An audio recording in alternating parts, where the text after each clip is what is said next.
Hello, everybody. Welcome to the Canadian Shield. My name is Sterling, and I'm your host. So I was listening to Justin Trudeau's, one of his rare appearances in the House of Commons, and of course, Pierre Poilievre dismantled everything that he had to say quite easily, even though what he had to say was basically the same thing over and over and over again. So I thought I would play it. I think it's kind of important. It's got some things in it that are worth talking about, and I'm going to let you play it through now. The thing is that I didn't leave any of it. So many of you mentioned how you just can't stand to hear Justin Trudeau's voice anymore. And really, if you want to know what he said during all of these exchanges, he said everybody is against all of his economic plans. Everybody is against the environment. The conservatives don't have a plan for anything that he has a plan for. I mean, it's all the same old stuff, right? There's nothing new. There was nothing clever. There was nothing intelligent. It was just simply a matter of repeat. Your Pierre Poilievre's party is filled with people who want the environment to go away. And of course, there's the whole money back in your pocket, which is just not true, but I didn't put it in. But Pierre Poilievre's arguments were pretty important to listen to, a couple of things that he had to say. So before I get into it, I would encourage you to like, comment, subscribe, hit the notification bell, share this channel with your friends. I have memberships if you want to support the channel that way, and I'm currently running a GoFundMe, which is in my About Me on the main page. All right, let's do this. Mr. Speaker, normally the NDP leader is well worth ignoring, but I just can't help myself. He says that the Prime Minister acts like he has no power to stop all of these greedy CEOs from ripping off consumers. Who else has the power? Well, the guy that joined the government 2 years ago. He's been in power during the worst food price inflation in over 4 decades. Will the Prime Minister agree with me that his carbon tax coalition is nothing more than an anti-competitive price-fixing scheme that is costing Canadians at the grocery store? Speaker, the Parliamentary Budget Officer has concluded that 60% of Canadians pay more in carbon tax costs than they get back in the phony rebates. 100% of middle-class Canadians pay more than they get back in the phony rebates. Prime Minister's wacko carbon tax obsession is costing Canadians not just at the pump, but it raises the cost of home heating, of groceries, because of course if you tax the farmer who produces the food and the trucker who ships the food, you tax all who buy the food. It's a housing tax because it raises the cost of building materials that go into homes. With the report out today that 25% of young people had to go to a food bank in just 3 months, will he accept the common sense Conservative bill to take the tax off the farmers who produce our food?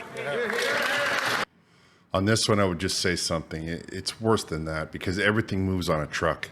And if you ever look closely at your bill, you will see that there's always a fuel surcharge. So all of your deliveries, all your UPS, all of that stuff are now, the fuel surcharge is even more because the companies that move these products see fuel as a production cost. It's not like you going to the park or going to, on a trip somewhere where it's a necessity to get your car there. This is a fundamental part of the way that they do business. So there's no way that they can't give you that cost. And that's why the Parliamentary Budgetary Officer said really only the poorest 20% of Canadians are going to see a little bit of return on this carbon tax because they don't own cars. Speaker, the Prime Minister's carbon tax applies on barns, on grain drying, on fertilizers, on off-farm vehicles. It costs literally tens of thousands of dollars for many individual farmers, all of which gets passed on. But the Prime Minister, instead of defending his taxes, resorted to a really wacko and unhinged claim that if Canadians just paid more taxes, there would be suddenly less fires. I thought that water and not taxes put out fires. But maybe the Prime Minister can clarify, how high would his tax have to go for forest fires to stop? He didn't answer my question. Now he says that his taxes are going to make Canada a high-tech wonderland. Before, his claim was that it was going to stop forest fires. It's him that made the link, not me. Obviously, I think the link between the two is absolutely ridiculous because his tax is not an environmental plan. It's a money collecting plan. It's a plan of government greed. So I'll ask the question again. He wants to hike the tax to 61 cents a litre. If it gets to that high and people are all starving in the streets, will that stop the forest fires? Mr. Speaker, I'm sorry to be too clever for the Prime Minister, but he's the one who made the argument that high taxes would stop forest fires, and now he can't tell us how high the tax would go to put all the fires out. He went on now to say that his tax is revenue neutral. Well, you don't have to be too clever to read the government's own published documents, which shows that he has collected $2 billion more in taxes than he's given back in rebates. That's why 100% of middle-class Canadians pay more than they get back. So once again, will he tell those middle-class people how high the tax would have to go for the fires to stop?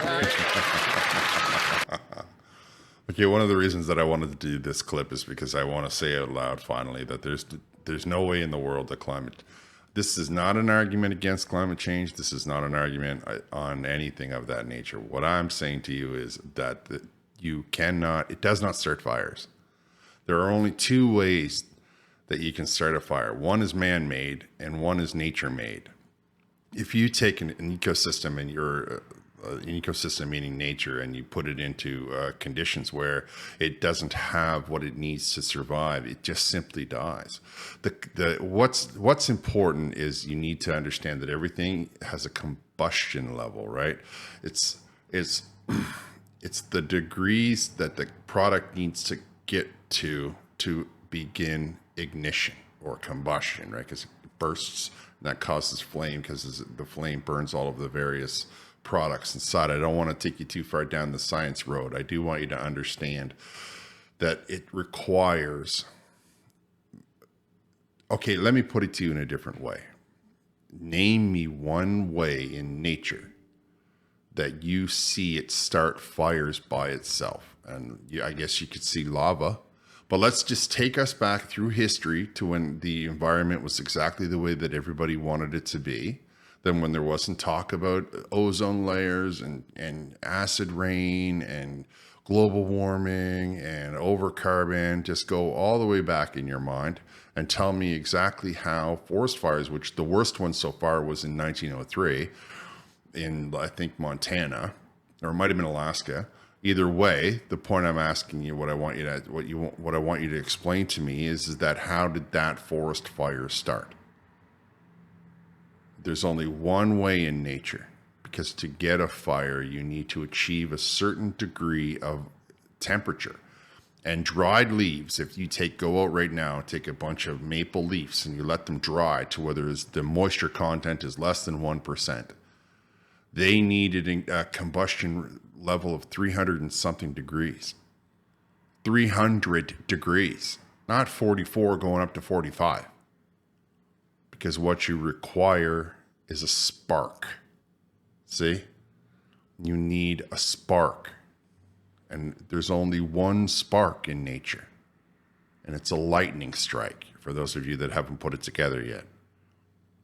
Lightning comes down, strikes the forests, and they begin to burn. Otherwise, it's man-made. And they know that when they go and they look and they say, where did this fire start? These fire starter investigator guys, they know what they're looking at. They know, they run tests, they see it. A lightning strike has a definitive look, and anything else has to have been done by a human being.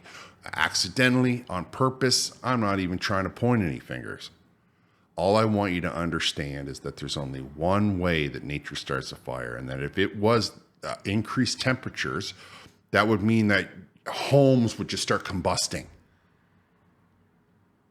So think about what you're talking about. Just think about what they're trying to get you to understand, and understand that if they truly believe what they're saying, which the Prime Minister said in this exchange 4 or 5 separate times, does that mean that he believes it, or does that mean he's just parroting back what he's told to say?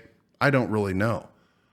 What I do understand is that if they believe this situation happens, then they are completely unqualified to lead us out of this problem. No ifs, ands, buts about it.